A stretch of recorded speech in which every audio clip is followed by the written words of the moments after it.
Guys सुती उठी है बाल काम करते हैं पता चलता है।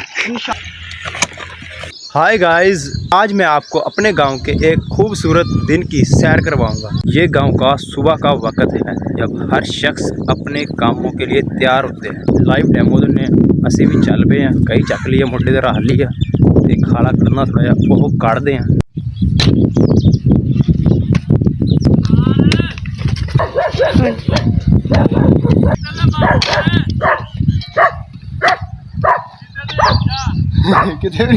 गाइस सुबह सवेरे लोग सुबह सादक के टाइम उठते हैं ते इबादत करते हैं, तो उस तो बाद खेतों की तरफ रवाना हो जाते, सारा दिन मुशक्कत करते हैं। इस दी मिसाल इस टाइम तुहानूं उन्हें असी बकरियां चरवाहे दी विखा दिंदे आ कि गर्मी बहुत शदीद आ लेकिन मेहनत जारी है। गाइस सुबह नूं पच्छा जिहड़ा वा रेड़ी लैके आंदे आ, पट्ठे वड्डदे आ, अपना दिन का आगाज़ इस काम तो करते हैं। देखो अजे भी रेडी का इस्तेमाल करते हैं। ਜਿਹੜੇ ਇੱਥੋਂ ਦੇ ਕਿਸਾਨ ਆ ਖੇਤਾਂ ਨੂੰ ਪਾਣੀ ਲਾਉਂਦੇ ਆ, ਸਖਤ ਤਰੀਨ ਕੰਮ ਕਰਦੇ ਆ खेतों के विच, सारा दिन मेहनत मुशक्कत करते हैं। तो ये देख सकते हैं आप, ये खाली है ना, बंद हो गई है, तो करेंगे इसकी सफाई। साफ़ करने के बाद पानी चालू होगा इसमें।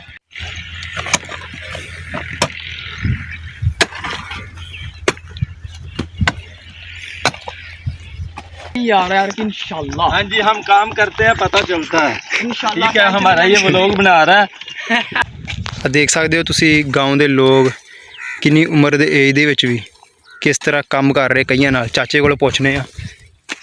अस्सलाम वालेकुम चाचा, की हाल है? वालेकुम सलाम। चाचा जी तुसी ये दसो कि जिहड़े गाँव के लोग आ वो किदां फिट ते हार्ड वर्क करते आ। दोपहर दे विच धुप्पे तुहानूं भी देखो पसीना भी आ रहा, तुसी फिर भी काम कर रहे तो मैनूं लगदा तुहाडी एज भी काफ़ी ज़्यादा होनी है।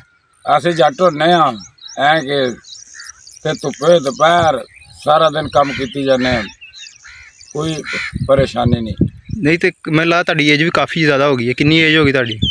है जी मेरी 50-60 साल है। माशाअल्लाह। तो जिथे शहर के लोग 40-45 साल के बुढ़े नज़र आने लग पैंदे आ ते एसियां तो बाहर नहीं निकलते, गड्डियां विच घूमते आ। सही है। तो उनके बरअक्स देखो गाँव की जिंदगी कितना साफ सुथरा माहौल आ। तो यह जिहड़े लोग आ जिहड़े किसान बोलते आ तो ये नेचर के नाल जुड़े हुए हैं। देख सकते तुसी हजे भी चाचा जी काम कर रहे हैं फुल गर्मी के दोपहर के टाइम। तो की खुराक खाते तुहानूं भी दसांगे अगे। काम शाम तो आ गए हैं तो हुण मैं तुहानूं दिखाना वा कि दोपहर टाइम किहड़ी असीं खुराक खाने। यह चेक करो जी, यह सालन आ गया, यह रोटियां आ गईयां ते यह स्पैशल चीज़ है जी गंढे ते यह वा अचार। यह देख सकते तुसीं।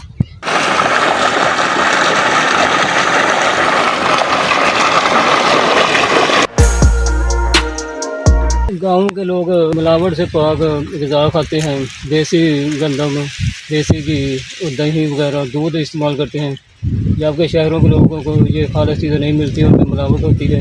सही गाँव के लोगों का सेहत का राज है, और ये सख्त हार्ड वर्किंग करते हैं। जैसा कि देखा है कि आपने भाई सख्त गर्मी के अंदर काम कर रहे हैं। बाकी तेरे शहर के बर्गर पिज़्ज़ा नूं मेरे पिंड दे साग तो वार देवां। गाइस सुती उठी है बाल खिल रहे ने ते राती।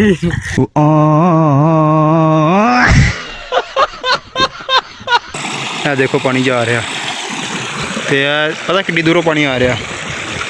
ये आ रहा पानी, वो खंभा दिख रहा तेन उस जगह बहुत दूरों, इस तो नज़र नहीं आ रहा। जूम करने तो फिर आंदा उधरों आ रहा तो एड्डी दूर लिया वा बन के हम इधर ला रहे हो। देख सकते हो कि बड़ा औखा काम पिंड दे विच, कोई सौखा काम नहीं है। पानी ना इत्थों टुट गया सी, किन्नी नीवी जगह वा, किड्डा बंद लगा, सारा पानी बंद किया गा ताकि ऐस खाते लग सके। सारे टिब्बे टुब्बे चुके गए आ, सिर्फ यही जिहड़ा आखिरी टिब्बा रह गया। ठीक है, इस तो बाद सफाई। गाइस किदां लगा तुहानूं व्लॉग? तुहानूं डेली इस तरह का पेंडू सिस्टम व्लॉग चाहिए, तुसीं इस चैनल नूं फॉलो करो, लाइक करो, और इंशाअल्लाह ताला असीं तुहाडे नाल डेली अटैचमेंट रहांगे, और नाल दे नाल चैनल दा नोटिफिकेशन ऑन कर क्योंकि ठोकी रखो, सारा कुछ टिकी रखो। तो ठीक हो गया जी, फिर करने इस व्लॉग में एंड। अगर तुहानूं पसंद आया तो लाइक शेक मार दे। ओके जी।